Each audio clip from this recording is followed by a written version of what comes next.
আজকে ঈদ আনন্দ।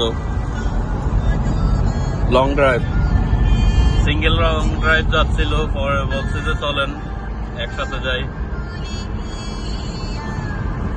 মন খারাপ আজকে সুমন ভাইয়ের, যে একা একা ঈদ করছে, দেশে যে ঈদ করার কথা ছিল পারে নাই।